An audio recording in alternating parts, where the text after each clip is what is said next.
Hello दोस्तों, Hindi mirror पर फिर से आपका स्वागत है। कैसे हैं आप सब? उम्मीद है सभी अच्छे से होंगे। दोस्तों, आज की वीडियो में हम आपके लिए रेखा चित्र और जो है संस्मरण से क्वेश्चंस लेकर आए हैं, जो काफ़ी सेलेक्टेड आपके प्रश्न हैं। और इसमें बीच में हमने जीवनी और आत्मकथा के भी 2-4 क्वेश्चंस लिए हैं, जो आपके लिए बहुत ही इंपॉर्टेंट क्वेश्चंस हैं। इस वीडियो को आप पूरी ज़रूर देखना, क्योंकि यात्रा, संस्मरण और जो है आपके रेखा चित्र से जो प्रश्न हैं वो बहुत ही महत्वपूर्ण प्रश्न होने वाले हैं सारे ही। और जो आपको प्रश्न नहीं आते उनको नोट डाउन करके रखिए, जिससे आपके आने वाले टाइम में वह प्रश्न काम आए। वीडियो पसंद आती है तो ज़्यादा से ज़्यादा लाइक एंड शेयर करिए, और जो दोस्त चैनल पर नए हैं वो चैनल को सब्सक्राइब कर बेल आइकन को हिट करें और हमारे साथ जुड़ जाएं। चलिए प्रश्न पर चलते हैं। क्षण बोले कण मुस्काए के रचनाकार इनमें से कौन है? कन्हैयालाल मिश्र प्रभाकर, हरिशंकर परसाई, उपेंद्र नाथ तश्क या प्रकाश चंद्र गुप्त। तो दोस्तों, इसे बताना है कि यह जो रचना है क्षण बोले कण मुस्काए, तो यह रचना किसकी है? तो 44 का आपका उत्तर होगा ए, ये है कन्हैयालाल मिश्र प्रभाकर की। चलिए अगले प्रश्न पे चलते हैं। जंगल के जीव के रचनाकार कौन है? प्रेमचंद, बनारसी दास चतुर्वेदी, श्री राम शर्मा या फिर रामविलास शर्मा। तो जंगल के जीव के जो रचनाकार है वो है श्री राम शर्मा जी। चलिए अगले प्रश्न पे चलते हैं। तूफानों के बीच किस विधा की रचना है? रिपोर्टाज, संस्मरण, आत्मकथा या फिर यात्रा वृत्तांत। तो बताइए दोस्तों, ये जो तूफानों के बीच रचना है ये किस विधा की रचना है? तो 46 का आपका उत्तर होगा ए, रिपोर्टाज। ठीक है, चलिए अगले प्रश्न पे चलते हैं। रमा, विंदा, घीसा, भक्तिन ये सब क्या है? महादेवी जी के संस्मरणात्मक रेखा चित्र के पात्र, काल्पनिक पात्र या दलित पात्र या फिर प्रेमचंद की कहानियों के पात्र। तो जो ये राम, विंदा, घीसा, भक्तिन ये सब क्या है? तो 47 का आपका उत्तर होगा महादेवी जी के संस्मरणात्मक रेखा चित्रों के पात्र। ये सब इनके जो रेखा चित्र उन्होंने लिखे हैं, इन सब के ऊपर लिखे हैं। रामा, विंदा, घीसा, भक्तिन।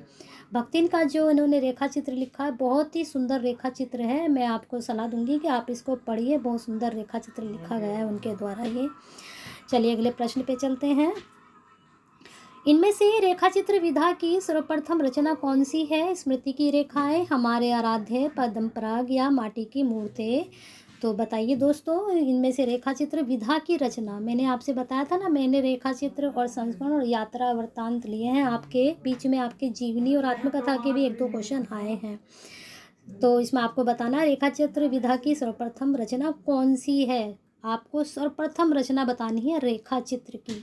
तो 48 का आपका उत्तर होगा सी, पद्म पराग। अब ये रचना किसके द्वारा लिखी गई है, ये आप मुझे जो है कमेंट बॉक्स में इसका आंसर देंगे। पद्म पराग किसके द्वारा लिखी गई है, जिसकी रचना जो है सर्वप्रथम रचना मानी गई है। चलिए अगले प्रश्न पे चलते हैं। सत्य के प्रयोग किसकी आत्मकथा है? जवाहरलाल नेहरू, राजेंद्र प्रसाद, महात्मा गांधी या फिर काका कालेलकर। तो बताइए 49 का उत्तर क्या होगा? ये है महात्मा गांधी जी। इनकी बहुत अच्छी आत्मकथा है, ये मैंने भी पढ़ी है, आप भी पढ़िए। तो इन्होंने सत्य के प्रयोग, तो सत्य के साथ मेरे प्रयोग बहुत अच्छा लिखा, इन्होंने कुछ नहीं छुपाया उसमें, और बड़े अच्छे से इन्होंने अपने आप को डिफाइन किया है इसमें आत्मकथा में अपनी। चलिए अगले प्रश्न पे चलते हैं। कुछ आप बीती कुछ जग बीती किस विधा की रचना है? आत्मकथा, जीवनी, संस्मरण या फिर रेखा चित्र। तो आपका 50 का उत्तर है ए। जैसा कि मैंने आपको बताया था, मैंने 1-2 क्वेश्चन आत्मकथा से भी लिए हैं, जीवनी से भी लिए हैं, जो मुझे लगा कि ये क्वेश्चंस मतलब आपको पता होने चाहिए। तो कुछ आप बीती कुछ जग बीती जो आत्मकथा है ये किसकी है? और ये जो आत्मकथा है ये 4 भागों में विभक्त है। तो ये मतलब 4 जो आत्मकथा ये लिखी गई है, 4 उसमें लिखी गई है डिवाइड में। तो ये इसके नाम क्या हैं चारों के? एक तो मैंने आपको बता दिया है ये 4, और किसकी है ये आत्मकथा, ये मुझे आप अगर बता सकते हैं तो कमेंट बॉक्स में बताइएगा, तो मुझे अच्छा लगेगा अगर आप मुझे आंसर देंगे। लाइट ऑफ एशिया का बुद्ध चरित्र के नाम से किसने अनुवाद किया था? लाइट ऑफ एशिया का बुद्ध चरित्र के नाम से, ठीक है। भारतेंदु प्रसाद या फिर रामचंद्र शुक्ल जी या फिर बाबू श्याम सुंदर दास जी। तो 56 का आपका उत्तर होगा सी, रामचंद्र शुक्ल जी ने, ठीक है।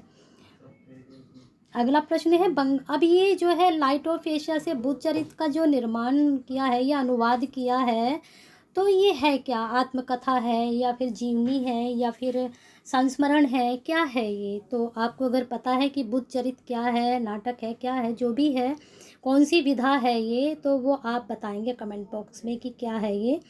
बंगाल के अकाल का चित्रण इनमें से किस रचना में हुआ? प्लाट का मोर्चा, तूफानों के बीच, शबनम, स्वतंत्रता की खोज। ये प्रश्न अभी ऊपर भी आया था आपका, मैंने आपको बता रखा है कि क्वेश्चंस, एक ही क्वेश्चंस कई तरह से आता है, कई प्रकार से वो दे देते हैं घुमा फिरा कर। आंसर वही होता है, लेकिन जो है बच्चे कन्फ्यूज़न डालने के लिए बच्चों में, तो वो प्रश्न को घुमाते हैं इधर उधर करके उसको जब डालते हैं। तो आपका इसमें ऑप्शंस है प्लाट का मोर्चा, तूफानों के बीच, शबनम या स्वतंत्रता की खोज। बंगाल के अकाल का चित्रण बताना है कि इनमें से कौन सी रचना में हुआ है। तो 57 का आपका होगा बी, तूफानों के बीच। अब ये तूफानों के बीच में बंगाल के अकाल का चित्रण तो हुआ है, लेकिन ये रचना है किसकी? आपकी जानकारी के लिए मैं बता देती हूँ। ये जो रचना है, ये जो है रांगे, आप नोट कर सकते हैं। अगर आपको नहीं मालूम है तो बहुत अच्छा है, नहीं मालूम है तो इसको नोट कर लीजिए, रांगे राघव। चलिए अगले प्रश्न पे चलते हैं। इनमें से कौन सा संकलन महादेवी वर्मा का नहीं है? माटी की मूर्तें, पथ के साथी, अतीत के चलचित्र, स्मृति की रेखा। अब इतना तो ये क्लियर है कि इसमें से तीन रचनाएं तो महादेवी जी की है, परंतु एक रचना उनकी नहीं है। तो 58 का आपका होगा ए। अब ये माटी की मूर्तें किसकी है? चलो बता देते हैं हम ही आपको। तो ये माटी की मूर्तें हैं आपकी, एक मिनट इसको पहले क्लियर कर लेते हैं। ये है राम वृक्ष बेनीपुरी जी की, इसको आप नोट डाउन कर लीजिए अगर नहीं पता है। राम वृक्ष बेनीपुरी की, ठीक है, इसको आप नोट कर लीजिए। चलिए अगले प्रश्न पे चलते हैं। महादेवी जी ने अपने समकालीन साहित्यकारों के संस्मरण किस पुस्तक में लिखे हैं? संस्मरण, रेखा चित्र, पथ के साथी या फिर अतीत के चलचित्र। इस क्वेश्चंस को हम थोड़ा सा इसी तरह से हम इसको अभी डिस्कस करके आ रहे हैं। पीछे इस वाले प्रश्न को मैंने भी आपको समझाया भी था कि ये नाम है, अभी नाम भी बताए थे। तो उनके समकालीन जो साहित्यकार हैं, संस्मरण किस पुस्तक में लिखे हैं? संस्मरण में, रेखा चित्र में, पथ के साथी या फिर अतीत के चलचित्र। तो 59 का आपका होगा सी, पथ के साथी। अब देखिए, जो उनके समकालीन साहित्यकार थे, उन्होंने उनके ऊपर संस्मरण लिखा और उसका नाम है पथ के साथी। अब ये पथ के साथी कौन कौन थे, कौन कौन से साहित्यकार थे जिनके ऊपर इन्होंने लिखा है? अगर आपको पता है उनके नाम तो उनके कमेंट बॉक्स में आप मुझे नाम बताना कि किन किन किसके ऊपर उन्होंने पथ के साथी संस्मरण लिखा है। चलिए अगले प्रश्न पे चलते हैं। महादेव जी ने किस रचना में पशु पक्षियों के रेखाचित्र प्रस्तुत किए हैं? तो देखिए, पथ के साथी, मेरा परिवार, अतीत के चलचित्र या फिर स्मृति की रेखाएं। तो 60 का आपका होगा मेरा परिवार। अब मेरा परिवार में जो पशु पक्षियों के ऊपर उन्होंने गाय, मोर, खरगोश और जो है एक उन्होंने जो पाला था खरगोश भी, चिड़िया भी, तो वो सब उन्होंने पशु पक्षियों के ऊपर, गाय का नाम उन्होंने उसमें रखा है, हिरन का भी नाम रखा है उन्होंने, हिरन भी पाला है उसमें। तो ये सारे उन्होंने पशु पक्षी पाले थे। तो इसमें मेरा परिवार में रेखा चित्र लिखा है उन्होंने सभी के बारे में। मोर का उन्होंने नीलकंठ, ये एक चैप्टर भी है बच्चों का, बहुत अच्छा है ये, 10th में या 12th में। तो बहुत अच्छे से उन्होंने पशु पक्षियों के बारे में रेखा चित्र प्रस्तुत किए हैं और यह मेरा परिवार नाम से है, ठीक है। जितने भी इसमें उन्होंने लिखे हैं ना, बड़े प्यारे हैं सारे ही रेखा चित्र, छोटे छोटे कहानियों टाइप में उन्होंने डाल रखा उनके बारे में, जैसे जैसे उन्होंने उनके साथ जीवन व्यतीत किया, ठीक है। चलिए पढ़िए इसको, बहुत अच्छा है ये भी। भक्ति नाम चीनी फेरी वाला महादेव जी के किस संकलन के पात्र हैं? पथ के साथी, अतीत के चलचित्र, मेरा परिवार या फिर स्मृति की रेखाएं। तो भक्ति मैंने भी आपको बताया था कि ये जो है उनका चीनी फेरी वाला महादेव जी के किस संकलन के पात्र हैं। अभी हम ऊपर भी इसका डिस्कस करके आ रहे हैं, तो बताइए किसका है। तो 61 का आपका होगा डी, स्मृति की रेखाएं, ठीक है। भक्तिन का ये जो बहुत अच्छा रेखा चित्र है, इसको आप पढ़िए, बहुत अच्छा लिखा हुआ है ये वाला। फिर अगला प्रश्न है, मनीषी की लोक यात्रा किस विधा की रचना है? तो ये तो कुछ नाम से ही आपको पता चल रहा है, आत्मकथा है, जीवनी है, संस्मरण है या फिर रेखा चित्र है। तो 66 का आपका उत्तर होगा बी, जीवनी, ठीक है। मनीषी की लोक यात्रा। चिड़ों पर चांदनी के रचनाकार कौन हैं? Yashpal, doctor Raghuvansh, Nirmal Verma, doctor Nagendra. अब ये चिड़ों पर जो चांदनी है, वैसे तो ये 67 का आपका उत्तर है निर्मल वर्मा जी, लेकिन चिड़ों पर जो चांदनी है वो क्या है, कौन सी विधा की रचना है, ये आप बताएंगे। ठीक है, चलिए अगला प्रश्न है, हिंदी का सर्वश्रेष्ठ यात्रा व्रत लेखक किसे माना जाता है। सर्वश्रेष्ठ यात्रा व्रत जिन्होंने लिखा है वो कौन है। सत्यदेव परिवारजक, राहुल सांकृत्यायन, रांगे राघव या फिर अज्ञे जी। तो 68 का आपका होगा बी, राहुल सांकृत्यायन के जो यात्रा वृत्तांत हैं, इनके जो लिखे गए यात्रा वृत्तांत हैं वो उच्च कोटि के हैं और इन्हें सर्वश्रेष्ठ का दर्जा भी प्राप्त है, और इन्होंने ज़्यादातर उसी विधा पर लिखा है, यात्रा वृत्तांत पर ही। ठीक है, बहुत यात्राएं की इन्होंने। ये जो है रूस में 25 माह के लेखक कौन है, ये वाली जो रचना है इसके लेखक कौन है। भारतेंदु हरिश्चंद्र, बनारसी दास चतुर्वेदी, रांगे राघव, राहुल सांकृत्यायन। तो 69 का आपका डी है, रूस में 25 माह। मैंने भी आपको बताया था कि इनके ज़्यादातर जो है यात्रा वृत्तांत ही है, और इन्हें घुमक्कड़ शास्त्र भी बोला गया है। घुमक्कड़, ठीक है, ये घूमते ही रहते थे। मेरी लद्दाख यात्रा और मेरी तिब्बत यात्रा नामक पुस्तकों के लेखक कौन है। राहुल सांकृत्यायन, यशपाल, मोहन राकेश या फिर अज्ञे। तो 70 का आपका होगा ए ही, फिर दोबारा से राहुल सांकृत्यायन। मेरी लद्दाख यात्रा, मेरी तिब्बत यात्रा, रूस में 25 माह। देखिए 3 रचनाएं आपको एक साथ मिल गई इनकी, किसकी, राहुल सांकृत्यायन की। तो नोट डाउन कर लीजिए, कभी याद ना रहे आपकी। सरयू पार की यात्रा के लेखक इनमें से कौन है। प्रताप नारायण मिश्र, भारतेंदु हरिश्चंद्र जी, प्रेमचंद जी या फिर महादेवी वर्मा। तो 71 का होगा भारतेंदु हरिश्चंद्र, सरयू पार की यात्रा। ठीक है, वो तो आपको नाम से ही पता चल रहा है कि ये क्या है, यात्रा वृत्तांत है, रेखा चित्र है, क्या है। ठीक है, अगला प्रश्न है, क्षण बोले कण मुस्काए नामक कृति किस विधा की रचना है। आत्मकथा, संस्मरण, रेखा चित्र या फिर रिपोर्टाज। क्षण बोले कण मुस्काए, तो आत्मकथा तो जो है ये नहीं हो सकती है ना, रेखा चित्र भी नहीं हो सकता, संस्मरण भी नहीं हो सकता, ये है रिपोर्टाज, क्योंकि हमने वहाँ पर रिपोर्ट लिखी है अपनी। फिर है तूफानों के बीच नामक रिपोर्टाज के लेखक कौन है। अभी ये फिर देखिए दोबारा से यही वाला क्वेश्चंस आपका घूम कर आ चुका है। रांगे राघव, राहुल सांकृत्यायन, शिवदान सिंह चौहान, धर्मवीर भारती। तो हमें पता ही है कि रांगे राघव जी हैं। जब एक ही क्वेश्चंस को हम कई तरीके से पढ़ लेते हैं तो वो बिल्कुल हमारे दिमाग में फिर बैठ जाता है और हम बिल्कुल भी कंफ्यूज नहीं होते हैं, इसलिए एक ही प्रश्न को कई तरीके से आपके सामने मैं लेकर आती हूँ। अगला प्रश्न है, आखिरी चट्टान तक नामक यात्रा वर्णन के लेखक कौन है। मोहन राकेश, धर्मवीर भारती, विनय मोहन शर्मा या फिर अमरकांत। तो आपको बताना है कौन है आखिरी चट्टान नामक यात्रा वर्त के लेखक।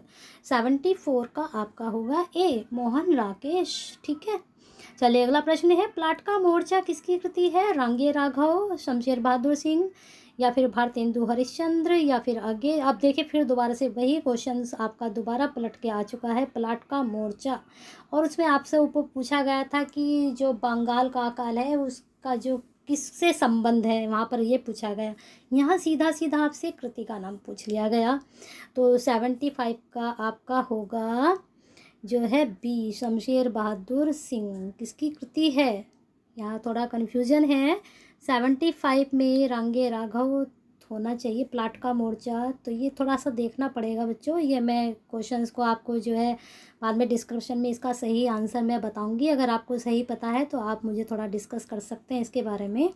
चलिए अगला प्रश्न है,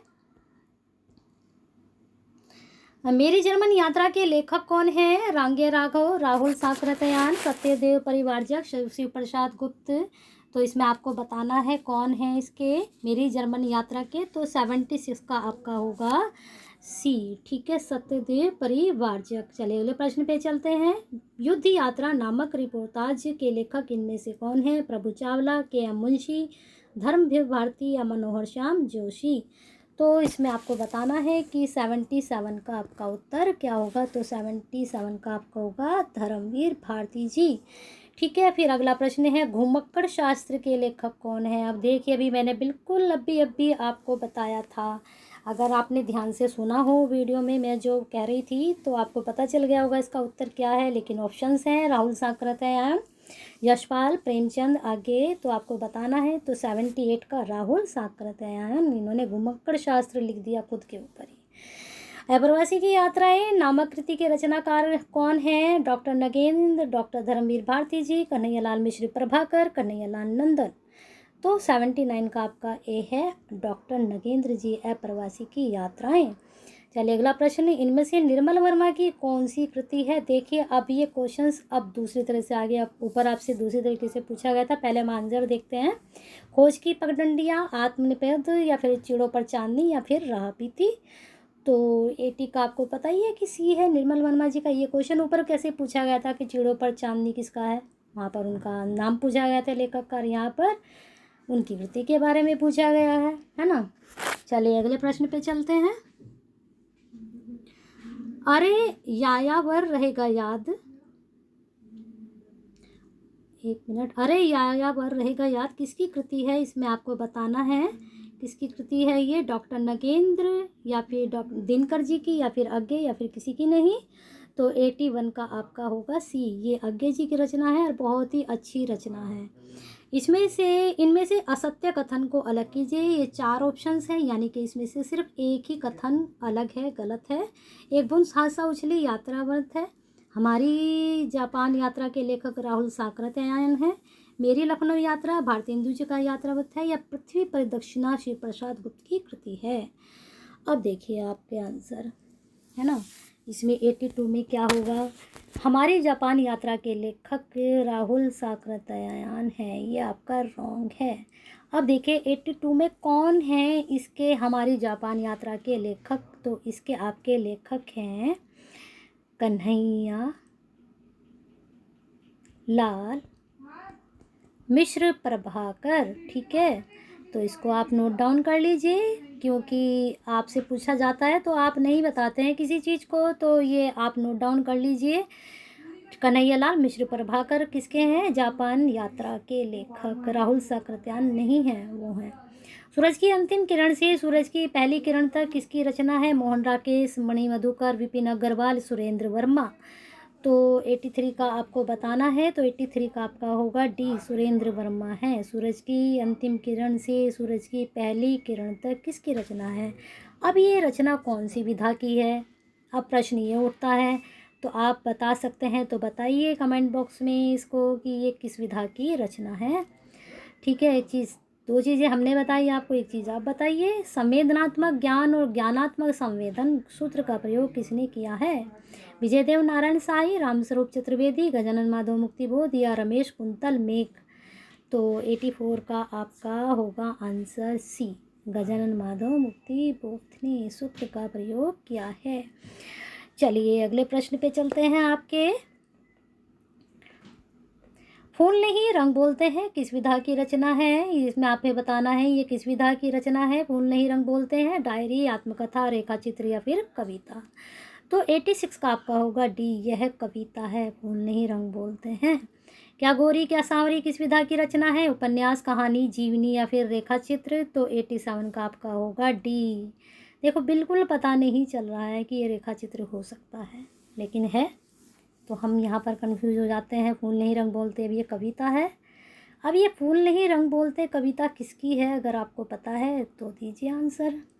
स्मृति कण के रचनाकार कौन है? सेठ गोविंद दास, उपेंद्र नाथ तस्कर, डॉक्टर नगेंद्र, या फिर अज्ञे। तो 88 का आपका उत्तर होगा ए, सेठ गोविंद दास स्मृति कण के रचनाकार। माटी हो गई सोना किस लेखक की रचना है? श्री राम शर्मा, कन्हैयालाल मिश्र प्रभाकर, विष्णु प्रभाकर, या फिर प्रोफेसर प्रकाश चंद्र गुप्त। तो 89 का आपका उत्तर होगा बी, कन्हैयालाल मिश्र प्रभाकर। एक रचना आपको इनकी पीछे पता चल गई है और एक ये पता चल गई है, तो 2 रचनाएं इनकी आपके पास हो गई हैं। तो आपका अगला प्रश्न है, कौन सा कथन असत्य है? फिर से दोबारा से आपके पास असत्य कथन का क्वेश्चन आ गया है। तो इसमें क्या होता है कि जब असत्य पूछा जाता है, 4 ऑप्शन से, तो इसका मतलब 3 सही होते हैं, 1 गलत होता है। वो गलत कौन सा है वो हमें छांटना होता है। गेहूं और गुलाब निराला की रचना है। वातायन चतुर्सेन शास्त्री की कृति है। 10 तस्वीरें जगदीश चंद्र माथुर द्वारा रचित रेखा चित्र संग्रह है। चेतना के भीम के रचनाकार डॉक्टर नगेंद्र हैं। ये तो बिल्कुल सही है। 10 तस्वीरें भी, ये भी रेखा चित्र संग्रह उनका ही है। तो 91 में वातायन चतुर्सेन शास्त्री जी की कृति है। अब गेहूं और गुलाब बचा, लेकिन ये निराला जी की नहीं है। अब ये किसकी है, गेहूँ और गुलाब, ठीक है, आप बताएंगे। 91 का आपका क्या उत्तर होगा, गेहूँ और गुलाब किसकी है। अगर आप नहीं बताना चाहते तो चलिए हम बता देते हैं आपको, ये भी रामवृक्ष बेनपुरी जी की है, ठीक है, गेहूँ और गुलाब, और काफ़ी फेमस है वो, ठीक है, ये आप नोट कर लीजिए, रामवृक्ष बेनीपुरी जी की गेहूँ और गुलाब। और इसको आप पढ़िए भी, गेहूँ और गुलाब बहुत अच्छा लिखा है उन्होंने ये रेखा चित्र, ठीक है। चलिए आगे चलते हैं। अमिट रेखाएं किस लेखिका का रेखा चित्र संकलन है। महादेवी वर्मा, कृष्णा सोबती, उषा देवी मित्रा, सत्यवती मलिक। तो 92 का आपका उत्तर होगा डी, सत्यवती मलिक। अमिट रेखाएं, आपने सोचा भी नहीं होगा ये आंसर होगा इसका। चलिए आगे चलते हैं। सेतुबंध किसकी रचना है। प्रोफेसर प्रकाश चंद्र गुप्त, बनारसी दास चतुर्वेदी, या फिर डॉक्टर नगेंद्र, या फिर अज्ञे जी की। तो ये आपको रचना बतानी है, सेतुबंध किसकी रचना है, और ये आप नोट डाउन भी कर लीजिए। 93 का आपका है बी, बनारसी दास चतुर्वेदी, इसको नोट डाउन करके रखिए, ठीक है। चलिए अगले प्रश्न पे चलते हैं। ज़्यादा अपनी कम पराई के रचनाकार कौन हैं। भारतेंदु हरिश्चंद्र, उपेंद्र नाथ अश्क, मोहन राकेश, विनय मोहन शर्मा। तो 94 का आपका होगा बी, उपेंद्र नाथ अश्क, ठीक है। अब ये ज़्यादा अपनी कम पराई है क्या, कौन सी विधा की रचना है, अगर आपको पता है तो दीजिए आंसर। 95 का लंका महाराजिन के रचयिता कौन है। ओंकार शरद, शांति जोशी, अज्ञे, विष्णु प्रभाकर। तो 95 का उत्तर होगा ओंकार शरद। अब ये भी किस विधा की रचना है, पता है तो दीजिए आंसर। भाषा और समाज के लेखक कौन हैं। धीरेन्द्र वर्मा, सुनीति कुमार चटर्जी, रामविलास शर्मा, भोलानाथ तिवारी। 96 का आपका उत्तर होगा सी, रामविलास शर्मा।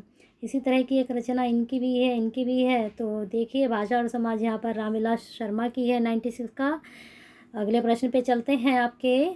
ये है आपके लेखक के साथ आपको सुमेलित करना है। यहाँ पर इधर ये लेखक हैं, इधर इनकी यात्रा है। तो इसमें बताना है कि ये किसकी है। मेरी जर्मन यात्रा, राहुल साहब। अब हम ये सारी पढ़कर आ रहे हैं पीछे, तो आपको एकदम ये पता चल गई होंगी। इसमें से तीन हमने रचनाएं पढ़ी हैं। मेरी जर्मन यात्रा, मेरी तिब्बत यात्रा, अरे यायावर रहेगा याद, आखिरी चट्टान तक। ये तीनों ऊपर वाली तो हमने पढ़कर आ रहे हैं, तो ये किसकी एकदम आपको पता चल गया होगा। अरे यायावर रहेगा याद तो आज्ञे जी के है। अब ढूंढ लीजिए फोर्थ किस में है, सी में फोर्थ आना चाहिए। तो देखिए यहाँ है, ये है।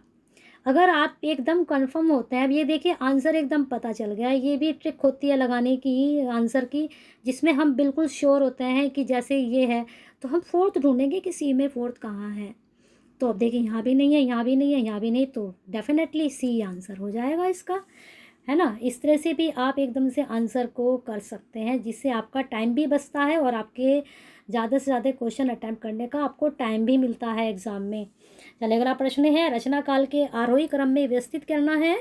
जो रचना काल का है, इनकी जो रचना है ये आरोही क्रम में व्यवस्थित करने हैं। जंगल के जीव, हमारे आराध्य, अतीत के चलचित्र, रेखाएं और रंग। इसमें से बताना है कि कौन सी पहला ही, फिर उसके बाद कौन सी, फिर उसके बाद कौन सी, फिर उसके बाद कौन सी। रेखाएं और रंग, हमारे आराध्य, जंगल के जीव, अतीत के चलचित्र, अतीत के चलचित्र, जंगल के जीव, हमारे आराध्य, रेखाएं और रंग। डी, जंगल के जीव, अतीत के चलचित्र, रेखाएं और रंग, या फिर हमारे आराध्य। तो 113 का आपका उत्तर होगा सी, अतीत के चलचित्र, जंगल के जीव, हमारे आराध्य, रेखा और रंग, ठीक है। पढ़ते हुए कर्म में भक्तिन महादेवी जी की किस कृति का रेखा चित्र है। मेरा परिवार, पथ के साथी, अतीत के चलचित्र, स्मृति की रेखा। देखिए भक्तिन के ये क्वेश्चन तीसरी बार आ रहा है, तीनों बार अलग तरह से ये प्रश्न आपके सामने आया है भक्तिन के बारे में। वहाँ पर पूछा कि ये किसके रेखा चित्र हैं, घिसुम, रख, भक्तिन, मेघवा, उनके बारे में पूछा। फिर वहाँ पर 2 रेखा चित्र दे दिए, फिर आपसे पूछा किसके हैं। अब यहाँ सीधा सीधा आपसे पूछ लिया भक्तिन महादेव जी की कृति है का रेखा चित्र है, तो ये किस कृति का है, तो आपको बताना है। 114 का तो पता ही है सबको, स्मृति की रेखाएं से उन्होंने ये लिया है, उनके सब दोस्तों के बारे में। चलिए अगला प्रश्न है, रजिया किस रेखा चित्र संकलन में संकलित रेखा चित्र है। ये भी उन्हीं का ही है या है नहीं उन्हीं का। तो रजिया किसका है रेखा चित्र, या आप मुझे बताएंगे। 115 में माटी की मूर्ति, स्मृति की रेखाएं, हमारे आराध्य, अतीत के चलचित्र, 115 का ए। अब ये माटी की मूर्ति मैंने आपको बताया था किसका है, ये प्रश्न आपका ऊपर आ चुका है। तो ये रजिया उस रेखा चित्र संकलन में संकलित है, किसमें, माटी की मूर्ति में। लेकिन इसके रचनाकार का नाम आप बताइए। चलिए, माटी हो गई सोना। यहाँ पर ये स्रोत आ रहा है, लेकिन सोना है। इनमें से किस लेखक का रेखा चित्र संकलन है? रामवृक्ष बेनीपुरी, कन्हैयालाल मिश्र प्रभाकर, प्रकाश चंद्र गुप्त, बनारसी दास चतुर्वेदी। बिल्कुल अब भी ये हमने ऊपर आंसर किया है, कन्हैयालाल मिश्र प्रभाकर। यहाँ पर ये स्रोत लिखा, लेकिन ये सोना है। चलिए अगले प्रश्न पे चलते हैं। बनारसी दास चतुर्वेदी के इनके संग्रह के प्रकाशन काल के आरोही क्रम में व्यवस्थित कीजिए। जो बनारसी दास जी हैं उनके ये जो है आरोही क्रम में आपको लगाने हैं रेखा चित्र। चलिए लगाते हैं रेखा चित्र। संस्मरण हमारे आराध्य सेतुबंध रेखा चित्र हमारे आराध्य संस्मरण। सी संस्मरण हमारे आराध्य रेखा चित्र या फिर सेतुबंध। डी हमारे आराध्य रेखा चित्र सेतुबंध संस्मरण। मुझे उम्मीद है सब बच्चों ने ये लगा लिया होगा आंसर, कि सीक्वेंस को इनको लगा लिया होगा कि इनके संग्रह का प्रकाशन काल के अनुसार आरोही क्रम में लगाना है। तो 120 का आपका उत्तर होगा सी, संस्मरण सबसे पहले, फिर हमारे आराध्य, फिर रेखा चित्र, फिर सेतुबंध। सेतुबंध का हमने ऊपर प्रश्न आपसे पूछा भी था कि सेतुबंध के कौन है। अब देखें यहाँ आपको इसका आंसर मिल गया, बनारसी दास चतुर्वेदी जी हैं। बहुत से प्रश्नों के आंसर आपको इसी में ही, इसी जो आपकी वीडियो है यहीं पर जो मैंने पूछे हैं ना, यहीं मिल जाएंगे। आपको कहीं भी कुछ भी ढूंढने की ज़रूरत नहीं पड़ेगी। जो क्वेश्चंस मैंने आपसे पूछे हैं उनके आंसर आपको इसी वीडियो में मिल जाएंगे। तो आप मुझे कमेंट बॉक्स में अगर उत्तर देंगे तो मुझे बहुत अच्छा लगेगा। मुझे लगेगा कि आपने मेरी वीडियो को पसंद किया है। ठीक है, चलिए अगले प्रश्न पे चलते हैं। सूचियों को सुमेलित करते हुए सही कोड का चयन कीजिए। रेखाचित्र संकलन का नाम है, इधर रेखाचित्र का नाम है, रेखाचित्रकार का नाम है। 10 तस्वीरें, श्री राम शर्मा, पथ के साथी, रामवृक्ष बेनीपुरी, जंगल के जी, महादेव वर्मा, लाल तारा प्रकाश चंद्र गुप्त या फिर जगदीश चंद्र माथुर। अब इधर 5 तो हमारे रेखाचित्रकार हैं, इधर रेखाचित्र 4 हैं, तो इसका मतलब इसमें से एक सही नहीं है, बाकी 4 सही हैं। पहले हम ऑप्शंस देख लेते हैं। 121 का आपका होगा बी। ठीक है, अभी इसको हम मैच कर लेते हैं। 5 3 1 2, तो 10 तस्वीरें किसका है? जगदीश चंद्र माथुर जी का। पथ के साथी किसका है? आपका महादेव वर्मा जी का। अभी पढ़कर आ रहे हैं हम इसके बारे में। जंगल के जी श्री राम शर्मा जी का है। और लाल तारा आपका रामवृक्ष बेनीपुरी का। रामवृक्ष बेनीपुरी की 3 रचनाएं आपको पता चल चुकी हैं, अब तीसरी भी आपको मैंने बता दी है। बहुत अच्छा प्रश्न है, नोट डाउन कर लीजिए। चलिए अब या आपका जो प्रश्न हो चुके हैं, तो आप इस वीडियो को पसंद आई है तो ज़्यादा से ज़्यादा शेयर कीजिए, और जिससे आपकी तरह और बच्चों को भी इसका बेनिफिट्स